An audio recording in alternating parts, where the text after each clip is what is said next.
Hello, I'm Dr. Joe Pojman, Executive Director of Texas Alliance for Life. Welcome to this week's TAL Update.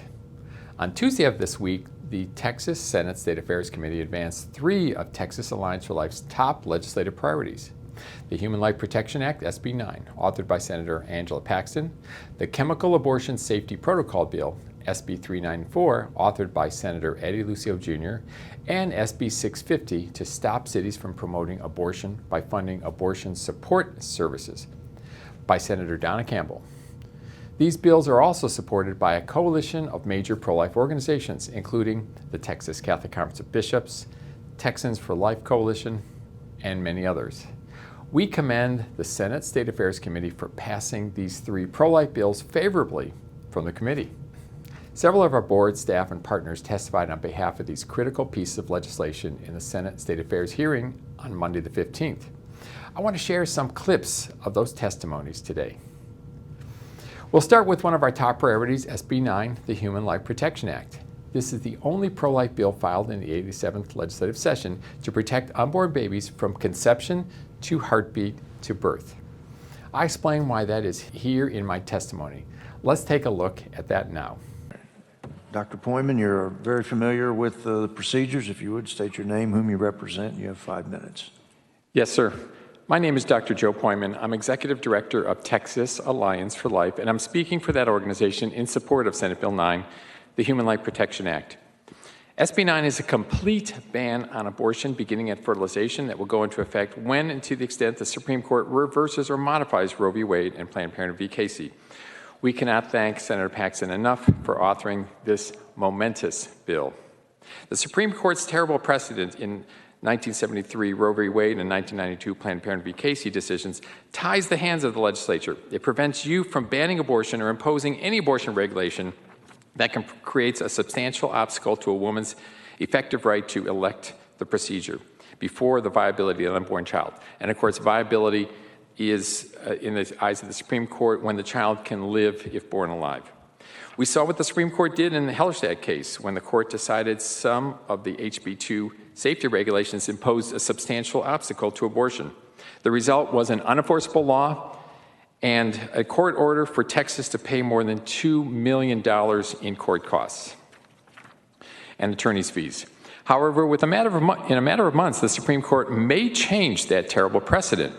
We are hopeful, but not certain, that the court, now with three new appointees, may be willing to take a fresh look at Roe and Casey, unencumbered by precedent, and give you legislators more latitude to protect unborn children before viability. According to Americans United for Life, there are as many as 60 cases involving abortion bans and regulations in the pipeline. The court could take up any of these as a vehicle to revisit Roe and Casey.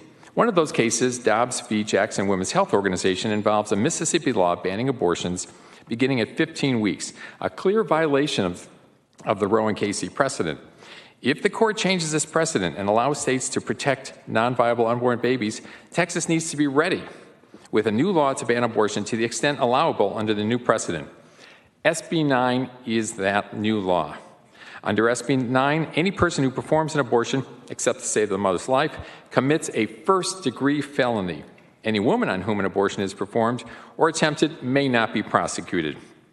If the Supreme Court does change the precedent, SB 9 would afford the same protection to unborn babies in Texas. For example, if the court upholds Mississippi's 15-week bans, that would be the law in Texas. If the court upholds a heartbeat law, our law automatically bans abortions to that extent. Or a ban on abortions for discrimination reasons. That would be the law, if the court upholds that, that would be the law in Texas. Or if the court completely allows a complete ban on abortion, our law would ban abortion beginning at fertilization. And those bans will be a first-degree felony offense, exactly what an abortion doctor deserves. We need to protect unborn babies beginning at fertilization. Science recognizes that an unborn child is a human being just like each of us. The life of an individual human being begins at fertilization and continues to develop through each of the 40 weeks of pregnancy, through birth, infancy, adolescence, and adulthood. We all came into being at fertilization. This is an established biological fact.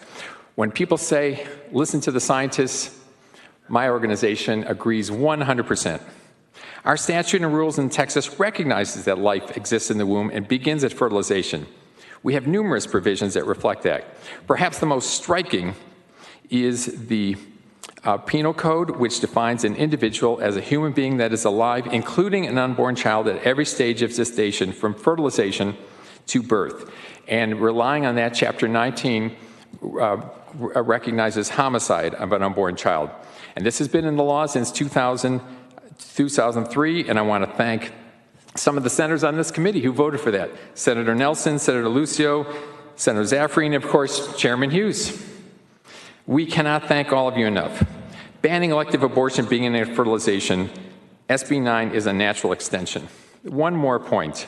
In 2019, there were about 57,000 reported abortions in Texas. It is estimated at least 10% of those abortions, 6,000 or more, were performed before 6 or 7 weeks of gestation, before the unborn baby's heartbeat can be detected. Do we have an obligation to protect unborn children even very early in pregnancy? Yes, Texas does have that obligation. Senate Bill 9 will do just that, and we urge you to support that. Thank you. Members, questions for Dr. Pojman? Thank you. Thank you for joining us, Dr. Pojman. Thank you, sir. Texas Alliance for Life Special Counsel Paul Linton flew in from Chicago to testify in favor of SB 9. He explains the constitutionality of the legislation and why it will save lives. Mr. Linton, state your name, whom you represent, and of course you have 5 minutes. Do I need to press? No, I see where I'm going. My name is Paul Linton. I'm a special counsel for Texas Alliance for Life. I'm testifying today in support of Senate Bill 9, authored by Senator Paxton. First, a little bit about my background to testify today. I've been a practicing attorney for almost 50 years and have spent the last 30 years professionally engaged in the pro-life movement, first at Americans United for Life in Chicago, and then in the last 24 years in my own practice. I've been counsel of record for Friends of the Court in more than a dozen cases before the U.S. Supreme Court, including landmark beginning of life and end of life cases such as Webster versus Reproductive Health Services, Cruzan versus Director, Planned Parenthood versus Casey, Washington versus Glucksberg, Vaco versus Quill, Stenberg versus Carhart, Gonzalez versus Oregon, Ayotte versus Planned Parenthood, Gonzalez versus Carhart, and Gonzalez versus Planned Parenthood of Federation of America. In both Webster and Casey, I represented hundreds of state legislators, including Texas state legislators from both the Senate and the House. In Guam Society of Obstetricians and Gynecologists, I was appointed as a Special Assistant Attorney General for the territory of Guam and defending Guam's abortion statute. I've been counsel of record for Miki Courier in scores of cases in most of the federal courts of appeal and more than half of the state reviewing courts of the United States, including the Texas Supreme Court and several of your Texas reviewing courts.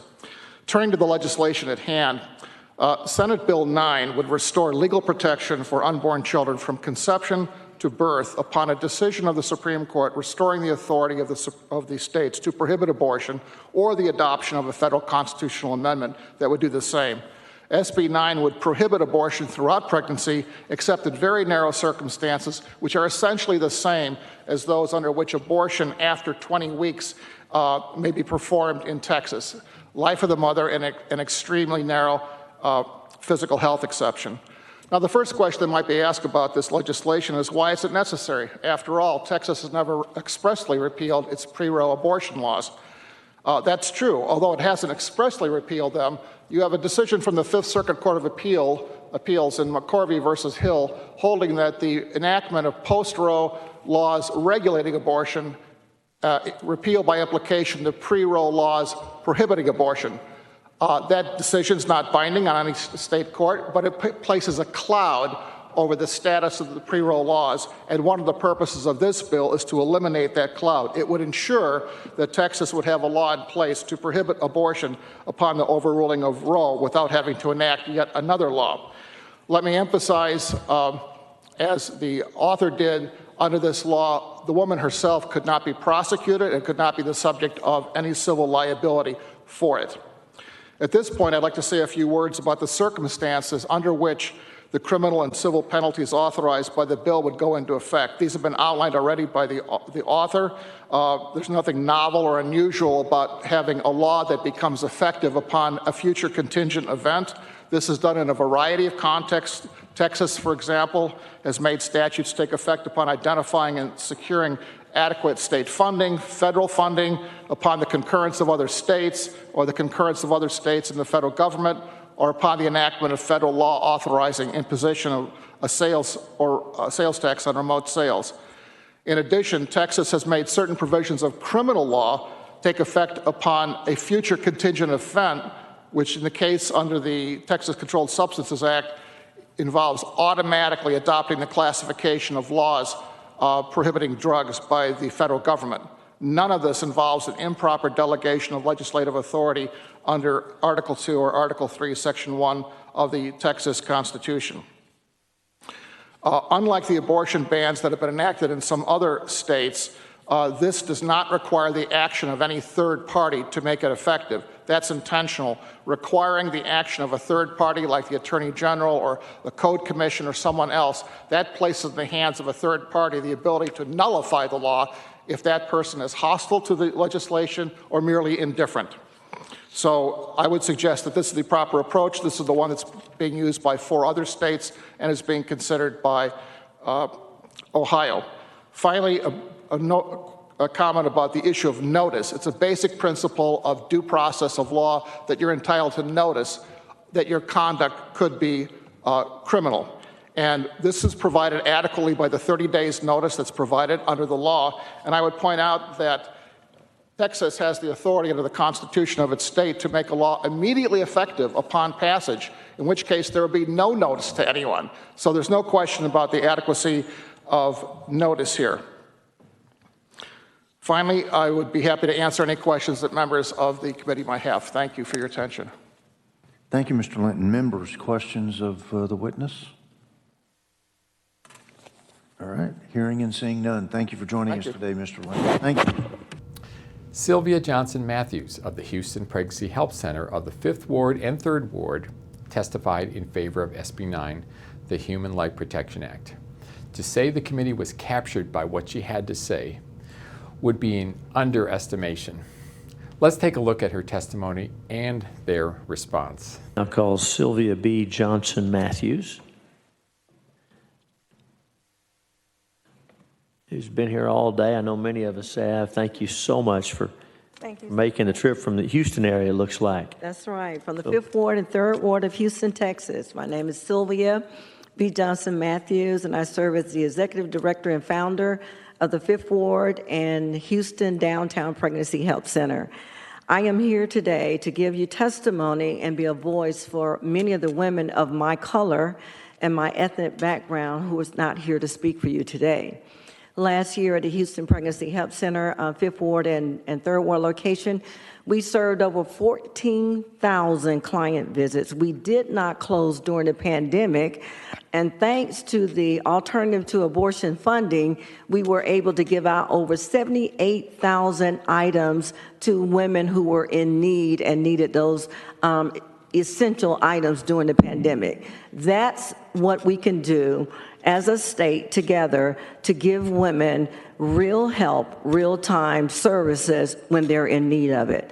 Now, I have served in this capacity for 36 years.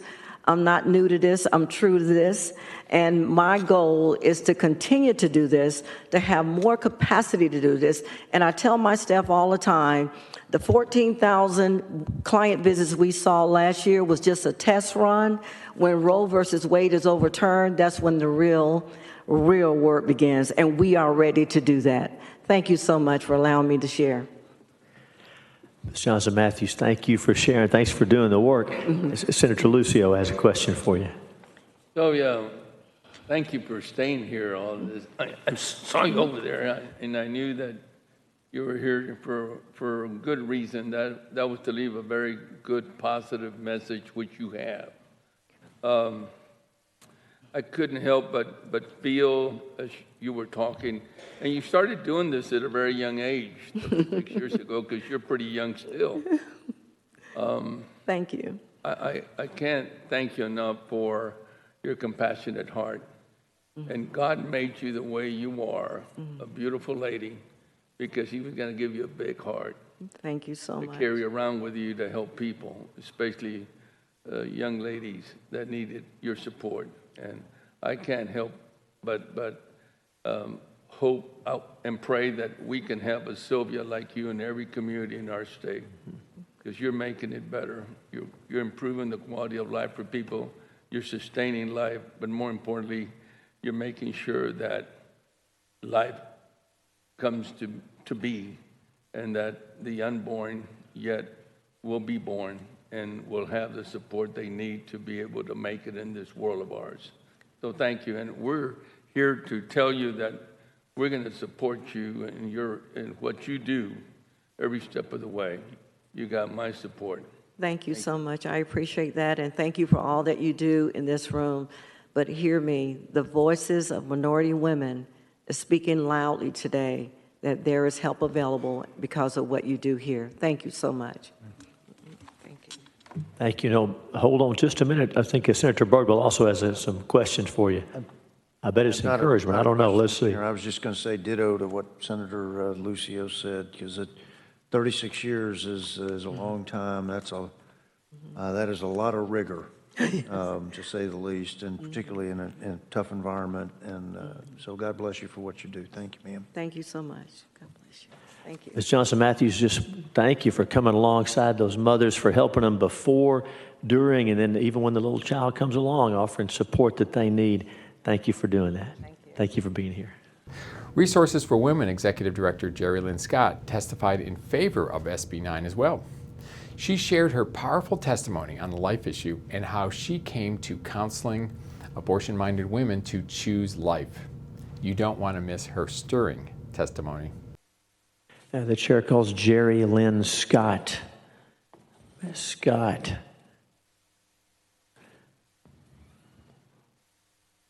Please make your way, and once you get set up there, we'll look forward to hearing from you, and tell us who you are and who you represent, and then begin your testimony. How's everyone doing? Holding up? Great, thank you. How about you? I'm good. I'm loving all of the testimonies, and so my name is Jerry Lynn Scott.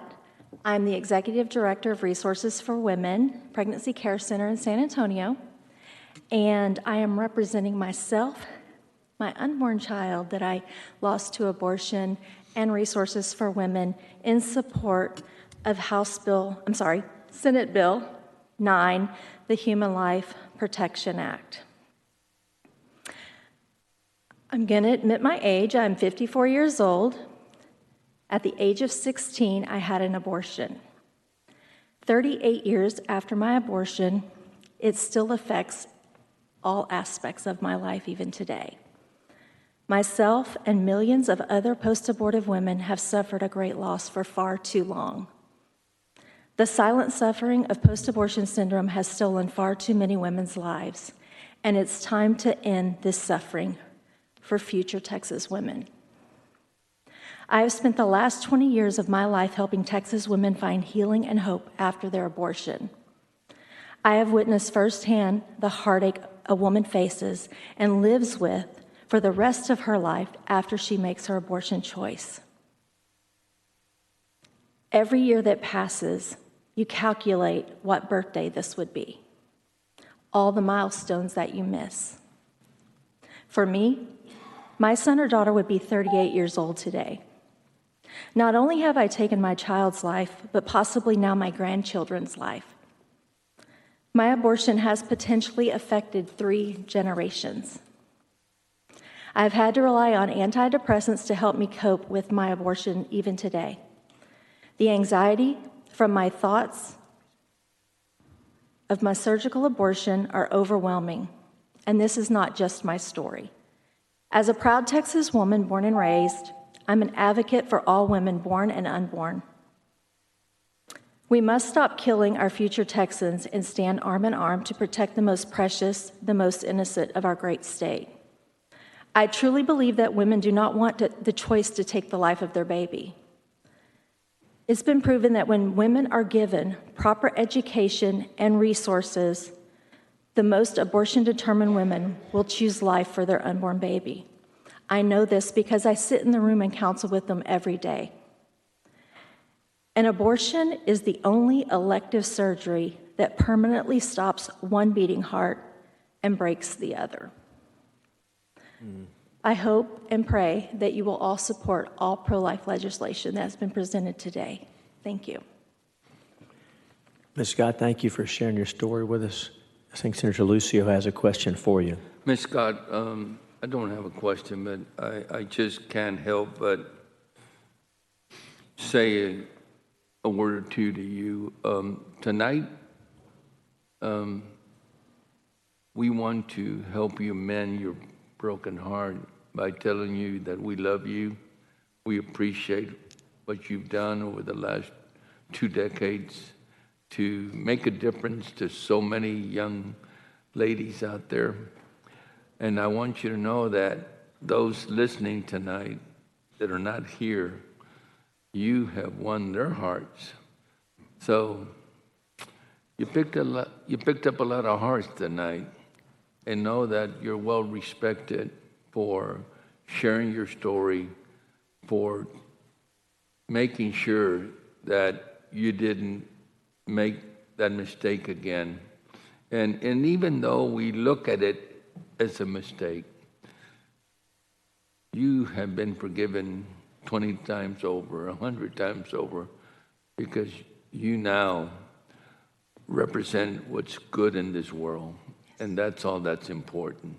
Well, thank you. That means a and you lot. will be, someday, as I mentioned to the witnesses before, you'll meet your child. And I will. He or she will embrace you and thank you for being. May I say one thing? When I have the opportunity to sit across from a woman who is wanting to choose abortion, I just simply share my story with her and all the heartache that I've gone through, because most women don't realize that there's going to be repercussions after they have an abortion. They don't realize that there's going to be sorrow and heartache and regret. And when a woman hears my story, and then 8 or 9 months later I get to hold her baby in my arms, I know God is real. I know God is good. And I just want to thank you all for what you're doing here. And I'm so grateful to live in a pro-life state. So thank you all. Thank you. Senator Hall. Thank you, Mr. Chairman. Thank you for sharing your story. But the part of your story that you shared with Senator Lucio was talking about, how many women have you counseled? I can't Too many to count. count. Mm-hmm. Do you realize what a blessing you have been to each one of those women? Now, you had to go through a tough time to get there, but had you not gone through that tough time, those women would not have gotten the good counsel that they got. Yes. You know, I have to think sometimes that God does let us go through some hard times as a lesson, but He has a plan in mind. And I have to believe that His plan was to put you in place to help a whole lot of women. And I thank you so much for that. Thank you. I appreciate it. Thank you all. Ms. Scott, thank you. Thank you for being here. Rachel Schroeder, a high school senior, Texas Alliance for Life intern, and a Texas State captain with Students for Life Action, testified in favor of SB 9. She received glowing praise from several of the committee members. This clip is sure to convey what made her testimony stand out. Rachel Schroeder. Rachel Schroeder. Looks like Ms. Schroeder is here. Welcome. Please make yourself at home there, and once you get set up, tell us who you represent, introduce yourself, and offer your testimony. Dear members of the committee, my name is Rachel Schroeder. I am a senior in high school and a Texas State captain with Students for Life Action, the largest pro-life youth organization in the world. I am representing the 100 Students for Life chapters in Texas in supporting Senate Bill 9, the Human Life Protection Act. This would ban abortion when and to the extent the Supreme Court overturns Roe v. Wade and Planned Parenthood v. Casey, opening the door to true health care for pregnant women. As an 18-year-old girl, I am targeted by Planned Parenthood because girls my age are the abortion industry's target market. According to the American Journal of Physicians and Surgeons, 73% of women who have abortions are pressured into that fateful and irreversible choice. I am thankful my grandmother, when she was my age, did not give in to that pressure in her unplanned and traumatic pregnancy with my mother, because I and my 4 siblings would not be here otherwise. It creates a peculiar situation when we trust abortion workers to counsel women on their best healthcare options when abortion is one of their most expensive and therefore most profitable service they provide. This incentivizes them to downplay the dangerous risks of abortion, such as unclean procedure environments, seen from the fact that all abortion facilities in Texas have failed at least one health inspection verified on the actual inspection reports, including those in Austin, which fail theirs every single year. They also downplay that abortion can lead to infertility, cervical cancer, and depression, that their baby's heart is beating at just 3 weeks from conception, its brain waves are detected at 6 weeks, and that it already sucks its thumb in its mother's womb at 8 weeks. 70% of my generation, Generation Z, supports limits on abortion. This was the single most important issue for me this last election, where I voted for my very first time proudly and joined hundreds of students who attended door-knocking deployments to talk to voters on why we vote pro-life first. We are the post-Roe generation. Thank you so much for this opportunity, and I'd be happy to answer any questions from the committee.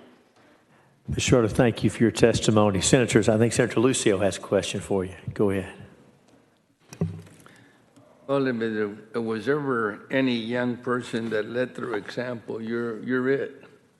And Thank you. You should be the poster child for that in our great state. And I'm just very proud to hear a young lady like you speak as you did today, giving us your feel about this most important issue, an issue that, quite frankly, we should never even question the right and wrong, because it's just wrong, in my opinion.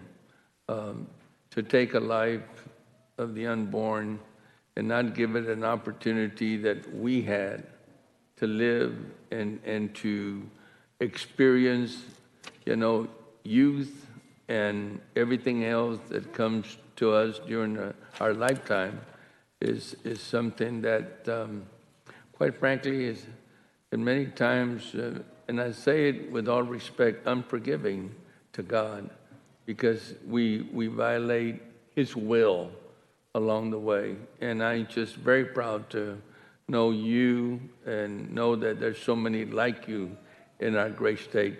I'm very confident now that we're moving in the right direction. Thank you. Thank you, Senator Lucio. Well said, Senator Lucio. Senator Hall.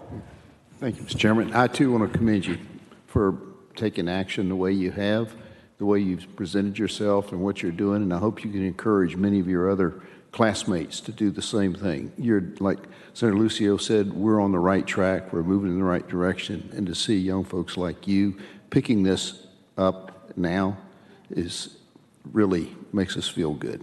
Thank you. I believe that's very true. Our generation. And you are with a great organization that has saved many a life, and so thank you very much. Thank you for those words.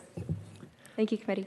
Ms. Schroeder, thank you so much. You may know this, but there are members of the House and Senate who are in politics, who first got involved in campaigns as volunteers and then ultimately ran for office because of this, because of what you're doing. And so it's a tremendous encouragement. Thank you for being here. Thank you, Mr. Chairman. Texas Alliance for Life's Communications Director, Amy O'Donnell, testified on behalf of Senate Bill 394, the Chemical Abortion Safety Protocols Bill. One key takeaway from her message is that to be pro-life is to be pro-women. Let's take a look. You represent and then give us your testimony. Thank you. Good evening, Senators, Chairman. My name is Amy O'Donnell. I'm the Director of Communications for Texas Alliance for Life.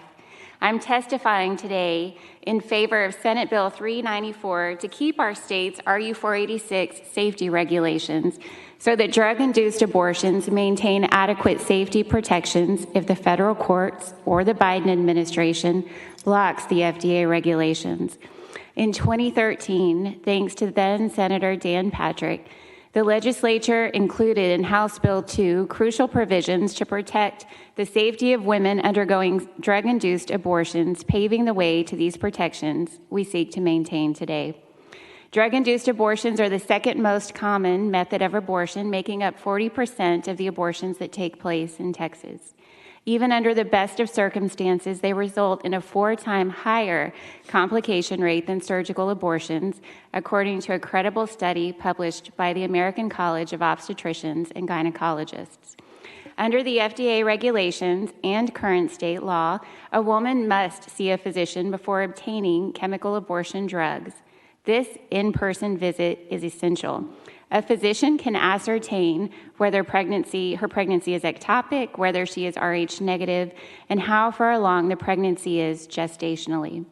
RU486 ingested by a woman with an ectopic pregnancy could result in severe health complications, such as hemorrhaging or even death. If an Rh negative female were to take RU486, it could render her infertile, raise risks of future miscarriages and other complications with future pregnancies. Gestationally, the Mifeprex regimen is considered safest within 7 weeks since the woman's last menstrual period, as the law in 2013 required. It's interesting to be sitting here today as a staff member of one of Texas's most prominent pro-life organizations, advocating on behalf of women's safety regarding chemical abortion drugs. Our goal, first and foremost, is to protect the sanctity of human life from conception to natural death. However, being pro-life means being pro-woman. We want to do what we can to protect the future health and fertility of women considering a drug-induced abortion, even as we advocate for the protection of unborn lives. Thank you for your time. Thank you, Ms. O'Donnell. Senators, any questions for the witness? Thank you for being here.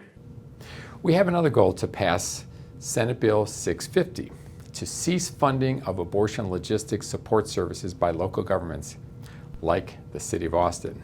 I testified in favor of that bill. Thank you, Mr. Chairman. My name is Dr. Joe Pojman. I'm Executive Director of Texas Alliance for Life, and I'm speaking for that organization in support of Senate Bill 650. In 2019, the legislature did pass Senate Bill 22, authored by Senator Campbell, to prevent any abortion provider or affiliate of an abortion provider from receiving tax dollars from the state or any political subdivision. The legislature made a statement that tax dollars should not be used to promote abortion. We thank you, because that law has been tremendously successful. In Travis County alone, Planned Parenthood, which runs the largest chain of abortion facilities in Texas and in the nation, lost more than $1 million in contracts. Low-income women of Texas gained better services than Planned Parenthood offered. The state's Healthy Texas Women's Program has more than 3,000 providers across the state, including in rural areas, serving nearly 300,000 women. That program provides all the health services offered by Planned Parenthood and more, except abortion. All the Healthy Texas Women's services are free. Planned Parenthood has only a few dozen sites, all of which are in urban areas. However, one municipality has found a way to get around the intent of the legislature, your intent. The City of Austin has appropriated $550,000 for, quote, abortion logistics services. What does that mean? Well, counseling, transportation, housing, childcare, meals, and other services to help women and minor girls obtain abortions at taxpayer expense. The grantees, Jane's Due Process, Fund Texas Choice, and Mama Santa Vibrant Women, are not abortion providers or affiliates of abortion providers. They are not excluded by Senate Bill 22. Senate Bill 650 will fix that. With a simple change to current law, SB 650 merely prevents tax dollars from being spent for abortion logistics services. It protects taxpayers, it protects unborn babies.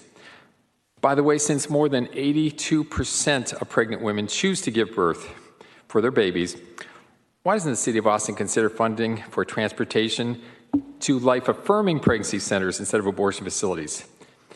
They help women, those pregnancy service centers help women with prenatal care, childbirth, and a whole range of services for as long as 36 months after birth. And there are more than 20 in the greater Austin area. Thank you. Thanks, Dr. Pojman.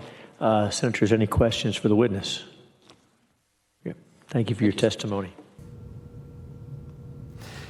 These 3 bills have been passed out of the committee and will hopefully be considered by the full Senate very soon.